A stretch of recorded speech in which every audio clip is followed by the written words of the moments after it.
After reading Cam's book, everything clicked. You guys have done amazingly well in 18 months. When you're passionate about something, it's quite infectious. Yeah. And people just, It's pretty cool, isn't it, when you think about how do I see that money going out, Yeah. and then in 12 months you've doubled it. I'm glad I just did it. I feel so prepared for the future now. Hey there and welcome. I'm Michael Beresford here with today's episode of Brick to the Future, and it's a great session, great chat we've got coming up today with OpenCorp clients Alex and Awhina. Guys, you're all the way from Perth. You're over here for the grand final. You're getting married in January. Thanks for finding some time to come and chat to us today. no, thanks for having us. Really appreciate the opportunity. Yeah. No worries. What are your thoughts of Melbourne so far? Busy. Busy.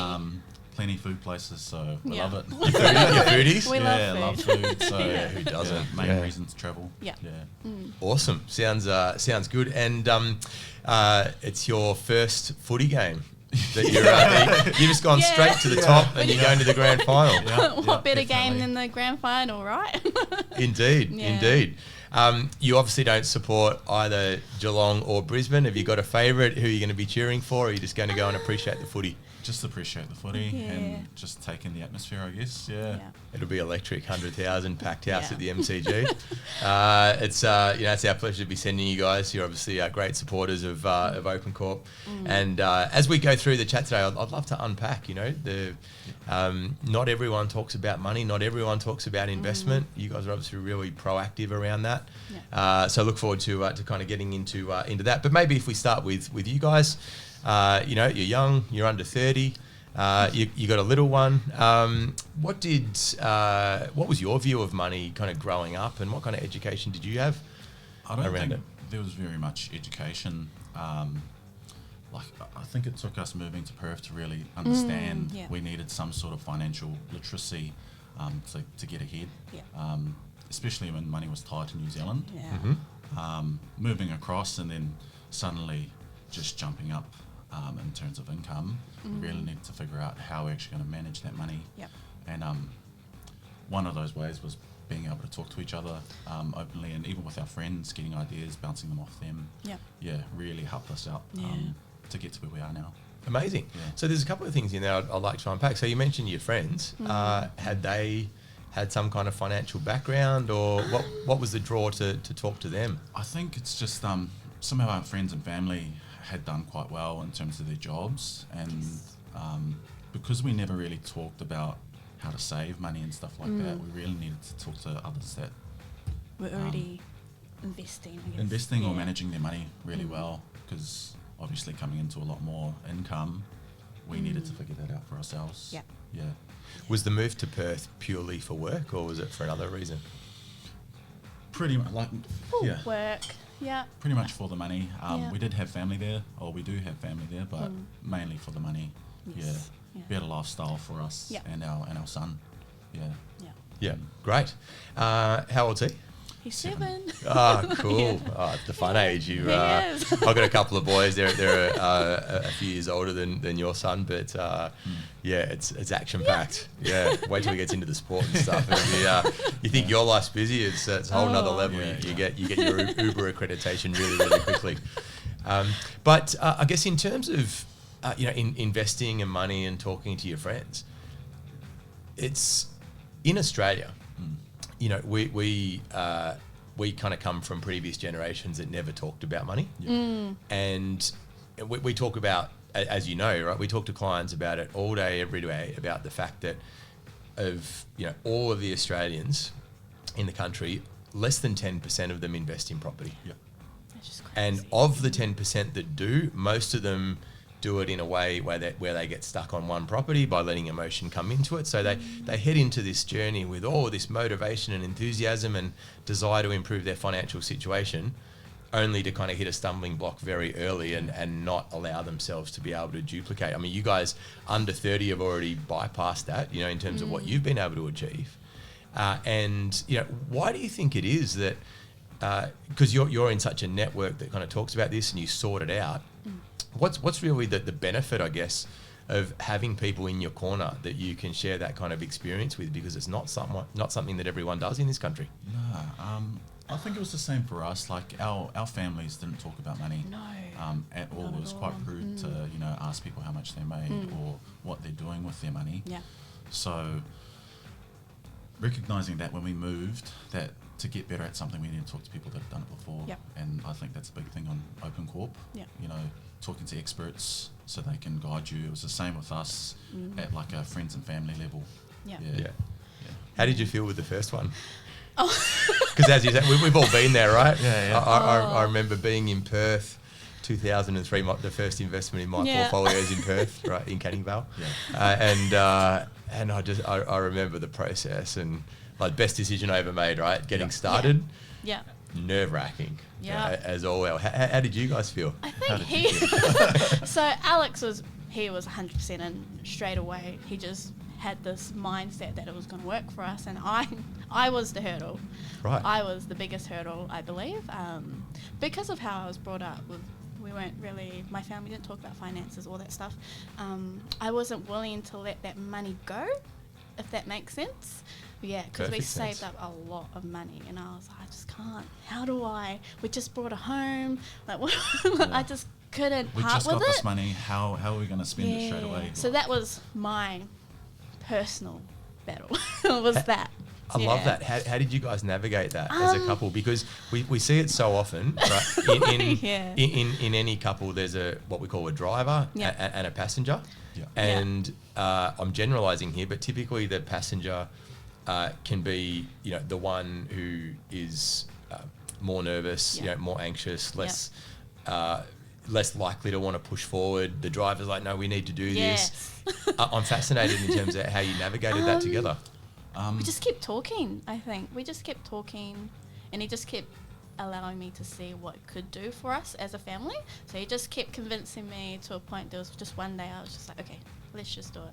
I think there's no real trick to it. You just got to do it. Yeah, and I think with our relationship, we tend to try and be on the same page all the time with everything. Talk out anything in terms of money. So yeah, when we're going through the process, when there's like another paper to sign or something like that, it would be like, oh, you got to sign this.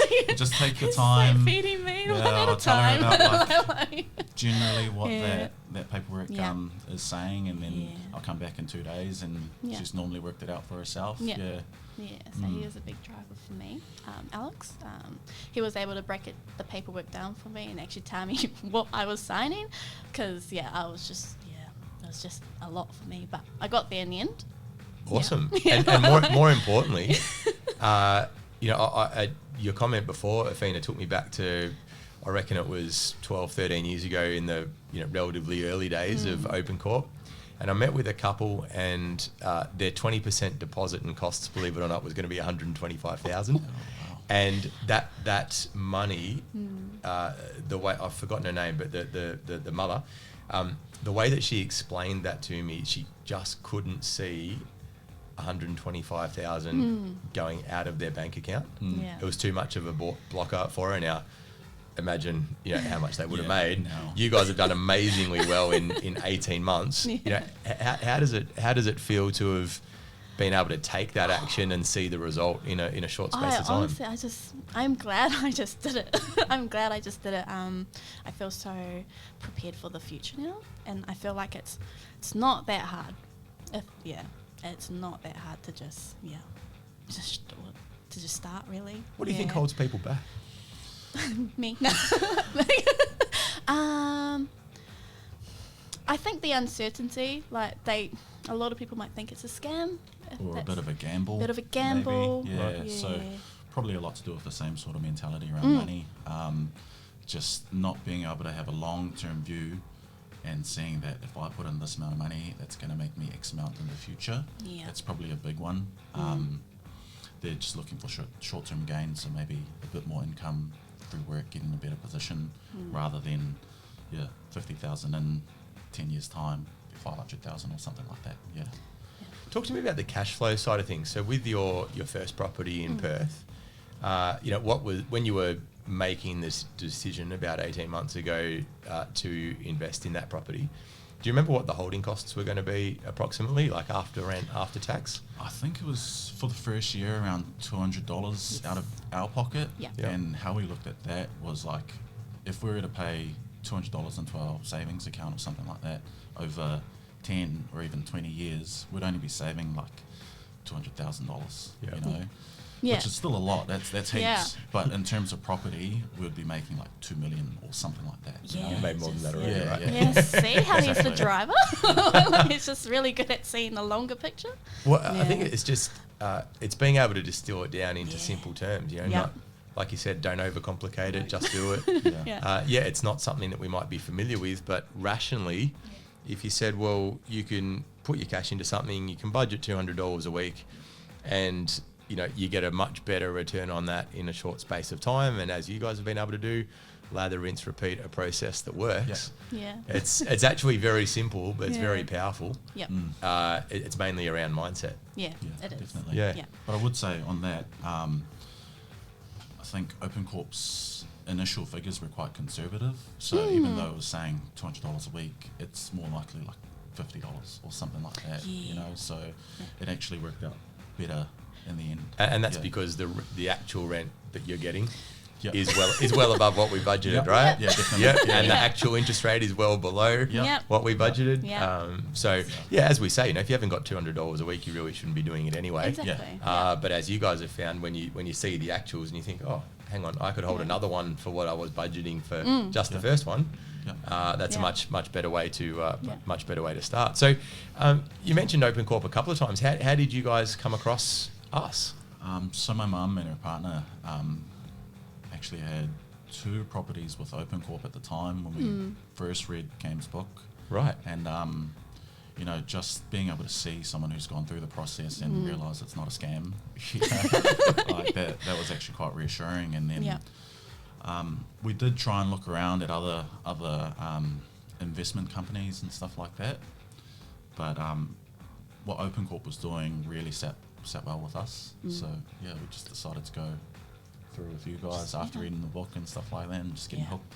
Yeah. We did. Yeah. Awesome. We got hooked. Appreciate that. What Yeah. what were some of the key takeaways from Cam's book that really resonated for you? Well, Do you want to go first? Yeah. Because I don't think this one might resonate with anyone, but it was a phrase he used. There was a paragraph, a sentence in the book that said, the only alarm I want to wake up to is the one that I want to wake up to go on holiday to the airport. That straight away caught me. Right. I was like, yeah, that's me. I don't want to work until I'm 60. I don't want to work until I'm retired. I want to wake up to an alarm that takes me to the airport, not to work. Love it. Yeah, and that was what hooked me. So travel's big for you guys? Yeah. Oh. I want it to be. Like, Great. one day. Like, our yeah. mindset has really been on work and trying Yeah. to set ourselves up for the future. But Yeah. now that we're starting to get a bit more disposable income, travel's been a big thing for us. Yeah. Yeah. Awesome. Well, that's probably a good segue. Like, what motivates you guys? Like, why are you investing? We want to What- retire early. I love the clarity Right. with which you Oh, answered it's that. as simple as that. I tell people, I'm like, I just want to retire by 40. If it's earlier, I'm happy with that. But 40 is my age. I'm like, I'm cutting ties. Like, I'm done. And when that happens, not if that happens, when that happens, yeah. what does life look like? What are you doing?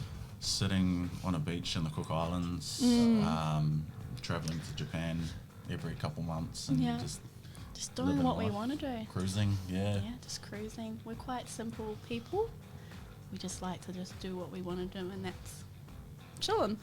We should have done this in the Cook Islands by the sound of it. Honestly. Yeah. That would have been amazing. Yeah, sign me up for that. Sounds great. Sounds great. So you mentioned that you shifted to Perth for work was one of the main reasons, and you got high disposable income. So you come from kind of a military and now FIFO mining, the kind of industries that you're involved with. We've got quite a few clients who are either in mining or have been in mining in the past. Is there anything in that from a mindset perspective around, kind of discipline or process or anything like that that might lend itself to being successful with property investment, do you think? Like, how did that help you? If I'm being honest, I don't think the military, in terms of finances, really helped. If anything, it was the opposite. Like, you kind of just, you're always with your mates, so you're always going out eating and you know, drinking and stuff like that. So I guess it did help, like seeing what not to do with my money. Then once we got together and had our son, kind of realised that we're wasting our money on all these things that we don't really need to do. Yeah. And then moving over to Perth, going into mining, everyone's there because they want to save, they want to buy something in particular. Might not be property, a lot of the times it's like a 79 series Land Cruiser or a boat or, you know, something like that. But everyone's still working towards, you know, buying something. Yeah. And that's probably helped us out quite a bit, I guess. Yeah. It's good to hear nothing's changed. You know, we did a fair bit of consulting to mining companies like BHP and Oz Minerals and Ausdrill and so on. You know, early 2010s. We had a couple of clients, as I mentioned, that were involved in that. And they were getting peppered with questions from all the guys in their team. And Simon rang me one day. He's like, "Can you just come over here and present to them?" and it was exactly that. They're earning really strong income, lots of boats, lots of jet skis, lots of V8s. How about something that goes up in value? You know, it was what they were trying to help them understand. So I'd love to understand a bit more about your portfolio. But just while we're on this angle, you know, you're very open in terms of talking to others in your network around what you've done and how it's worked. You know, you've referred people to OpenCorp. You know, there are a bunch of others that are going through the process, and it sounds like you've got a really kind of tight community there. What motivated you guys to share your experience with others? I think our approaches are kind of different. So for myself, I love to know people's mentality behind why they do things and stuff like that. So talking to a lot of other Kiwis or just anyone, what they're doing with their money or how they're trying to set themselves up for the future. And then naturally it comes up like, oh, what are you guys doing? Yeah. So that's when I tell them like, oh yeah, we got our first house, just like a lot of the people that we work with already have. They've already got their principal place of residence. After a year, we're able to, you know, pull out that equity and then start getting investment properties. Yeah. So when they hear that, they're like, nah, there's no way. I'm like, yeah, if you check, you'll probably see that you got a bit of equity sitting there, lazy equity. And then I don't just straight up say go with OpenCorp. Normally it's quite a, you know, this is what we've done. You could try that, or you could look at this, and just giving people options. They'll normally be like, oh yeah, that's cool, I've seen what you've done. Similar to us, seeing my mum and her partner do it. Yeah. They're like, oh yeah, we can see it works. So yeah, it's pretty much. Yeah. Do you talk about it in a similar way, Awhina, or are you different? I think it'd be kind of similar, but normally in my workplace or with my friends, it normally comes up in a way where my friends are just, they got kids coming, now they're starting to think about their future. Yeah, so that's kind of how it starts the conversation with me. And I'm like, oh, what are you guys going to do? And then they tell me what they think they might do or have just no idea what they want to do. And I just tell them what we do. And I'm like, I'm going to retire by 40. What are you going to do? Love it. And they're just like looking at me in disbelief that I can think like that. And I'm like, but I am. I'm not joking.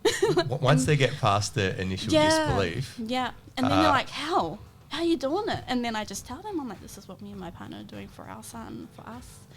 And that's why I'm going to retire by 40. What's their reaction when you start to kind of break it down for them? So initially they're skeptical and... Skeptical. I've had a few people that were just like, no, I've already done property investing. It didn't work out for me. And I'm like, but how did you do it? What didn't work out for you? Yeah, it's normally they're purchasing in their neighbourhood, you know, just buying the emotional, yes. Yeah, that's cheap. I'll get and then that. I told them how we do it. I'm like, we don't do that. We just let this company do it all for us. And I'm like, I trust them. So yeah, no emotion, just no emotion, like whatever's going to give us the most capital growth. Yeah. And then we have more time to do the things we enjoy doing. Yeah. And that's kind of, and then they start believing it and they start changing their mindset on property investing. Yeah. And it's awesome. It's an amazing feeling, isn't it? Is. Yeah. Hearing you guys talk, you can probably see our listeners won't be able to see the reaction, but I'm beaming from ear to ear because, when, Matt Lewison and I played footy together over 25 years ago.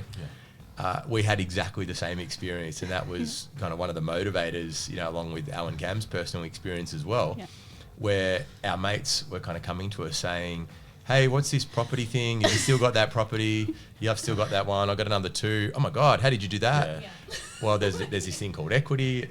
Exactly how you guys explained it was our personal experience, and it's it was so satisfying for us, clearly, because we've created a business that's helping thousands of Australians to achieve amazing things at the same time. But for you guys, how does it feel being able to share that kind of knowledge? And when you come from a background where previous generations didn't talk about money, to be able to pass on, they're not really secrets, but pass on this insight and this knowledge that most people are not aware of, how does it make you feel? Well, in a lot of Polynesian cultures, so like Māori and Cook Islands, it's all family values, right? So, you just help your friends and family because they're your family, right? And we've had a lot of help throughout the years given to us, and we just want to give back to our friends, whether that be, a bed they can move in for a while, get themselves on their feet, or advice if they want it.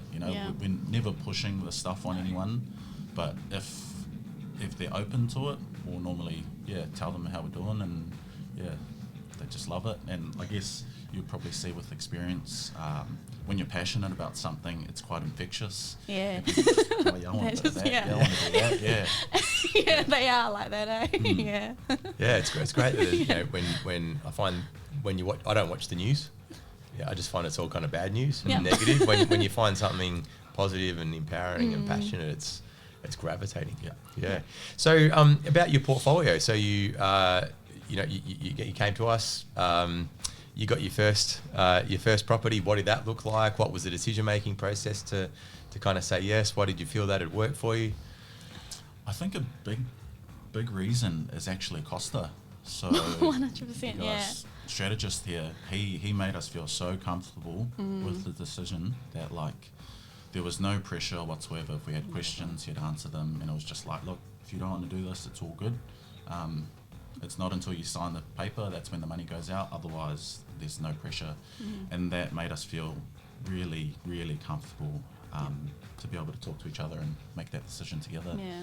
But having our own property that we bought outside of OpenCorp, Costa going through and seeing how much equity we actually had sitting there after not even a year. I know. It was ridiculous. It's pretty cool, hey? Yeah. I'm like, really? We were expecting to save another deposit, but Yeah. then after a year we had 150,000 that we could have touched, which was It's crazy. made it pretty straightforward. Especially after reading Cam's book, it kind of just everything clicked. You know? Yeah. We went through the whole process of buying our house, and all the bank jargon really simplified, made things so much easier to understand. And it was just we got to do this. Of course, we've got to invest. Yeah. It's pretty cool, isn't it, when you think about how do I see that money going out, and then in 12 months you've doubled it. Yeah. Crazy. I'm like, how does this happen? Yeah. And then that was a springboard into the next one. Yeah. So in terms of great to hear that the upfront experience was awesome. In terms of the hand holding and the updates and the webinars and all of that kind of information that we continue to provide ongoing. Yeah. How does that help you guys in terms of understanding, I guess, and having confidence that your finger's on the pulse? Yeah. I think you guys put out quite a lot of videos, so it's it's quite reassuring just to see that. It is, yeah. It just reassured me. I'm like, okay, we're doing the right thing. Yeah. We'll stick with it. Yeah. And we love updates, even if there's nothing to update. If it's the same thing, as long as someone's just been like, hey, look, this is what's happening. Yep. We feel pretty secure, I guess. Yeah. So seeing all that makes it easy. It does, yeah. Was there anything other than the performance of your first one that gave you the confidence to repeat the process and buy your second one in Melbourne? Not really. We're kind of just we need to get houses. Yeah. if we can, why not? Why not? Yeah, let's just see where we're sitting at the moment. Yeah. And the team came back to us. We were like, let's just do it. Yeah, it was kind of, we literally just called up just to see where we're at so we can get a target or a goalpost. Yeah. And just shocked to hear like, oh, you guys can buy again, you know. Yeah. Yeah, it was good. Yeah. Did you, especially with your first one, it's very easy to kind of think about and talk about all the good stuff. Were there times where you kind of thought, oh my goodness, like, what are we doing? Oh my God, that money went out of our bank account, and we haven't got rent coming in yet because your first one was a construction project. Like, were there any of those kind of like what if moments that came in, and if so, how did you navigate those? Was there? There was. I just can't remember. I think all I can think of really is maybe towards the end of the build process, once the holding costs in our bank account started going down, it was like, oh, they better hurry up. We're cutting it close. Yeah. But that was just us and our mindset around money, really. Yeah. That was just ourselves, yeah. Oh, you guys got a great mindset in terms of how you push on. So if you could go, and I'm seeing so much of my own journey in the way that you're talking, it's a lot of fun to unpack it with you guys. Thanks for being so open. If you could go back to kind of day one, you moved to Perth, you're thinking about it, you're talking to people because you know that you need to do something or get some guidance to get it right. You haven't even kind of come across OpenCorp yet. What would you tell day one, Alex and Awhina, based on your journey to date? What's the advice you'd pass on to yourselves? You should have started earlier. We hear that a lot. Do you? I think that's... But no, I wouldn't really regret anything we have done because our main thing is time with our son, time together, and I think we've worked out quite a good balance in that, in both work and family life. So, no, I think how we've gone so far has been pretty good.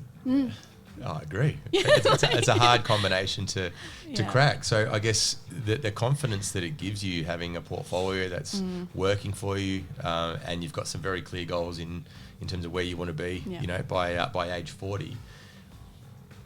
And given that you've got experience talking to others about what you're doing and sharing those kind of insights, what advice would you give the people that are sitting on the fence, thinking about it, or in that same mindset that you were? Probably more for you, Awhina, you're in that mindset. What advice would you give them to kind of push through that, to actually take that first step and get involved? I would say just start now. Like, you just got to start. Surround yourself with like-minded people and experts, obviously, that can help you, guide you on your journey. For me, and biggest one for me is having a driver, which was Alex for me. And also you just got to start somewhere. You have to start. Yeah, you can't just keep waiting. It just won't work. It's amazing. We talk to people often that, Michael, I've been researching for the last 10 years. I just haven't been able to find the perfect property. Yeah. And you kind of just, what if you just bought something average 10 years ago? How much better off you'd be. Crazy. Right? It's amazing that you can't actually make money from property unless you buy it. Yeah. Right. Seems pretty simple, right? But it's true. Yeah. Guys, look, thanks so much for your insights. It's been awesome to hear about your journey. Keep sharing your story. I mean, that's how we started. 20 years ago was helping our friends. You're doing amazing things, opening their eyes to what's possible, and congratulations on the way that you communicate and what you've achieved with your portfolio. I can tell you've clearly got a success recipe that works for you guys. I'm sure it's inspirational for your son, and it's been awesome to unpack a bit about your journey today. And we're thrilled to be able to send you to your first footy game on Saturday for the grand final. No, thank you for having us and allowing us to share our story. Hopefully, this will encourage others to do the same. Yep. Yeah. Wonderful. Well, there's today's episode of Brick to the Future with Alex and Awhina. Guys, thanks so much for joining us, and we'll see you next time.